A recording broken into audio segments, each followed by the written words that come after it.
అనుభవమే గురువు, ఆలయమే మార్గదర్శి.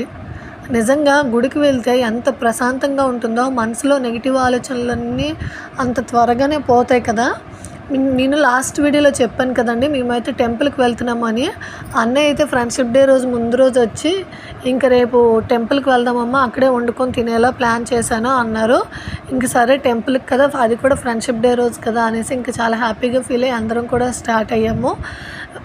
మేము ఇంతకీ ఎక్కడికి వెళ్ళామంటారా, కొల్లేరు దగ్గర ఉన్న పెద్దింట్లమ్మ తల్లి టెంపుల్కి అయితే వెళ్ళాము.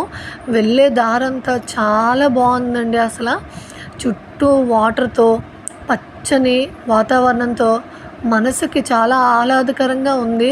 ఇది నిజంగా మానసిక ప్రశాంతతకు మించిన ఒక ఆనందాన్ని అయితే ఇచ్చింది మా అందరికీ కూడా. ఇంకా టెంపుల్కి అయితే మేము రీచ్ అయ్యాము. ఇక్కడ చాలా చిన్న బ్రిడ్జ్ ఉందండి, ఒక కారు కానీ ఆటో కానీ వెళ్తుంది. చాలా జాగ్రత్తగా వెళ్ళాలి ఈ బ్రిడ్జ్ మీద నుంచి. అయితే టెంపుల్కి అయితే రీచ్ అయ్యాము. రీచ్ అయ్యాక అక్కడైతే ఒక చిన్న రూమ్ తీసుకున్నాము. రూమ్ అంటే చాలా చిన్నది, కానీ 1500 అయితే ఛార్జ్ చేశారు.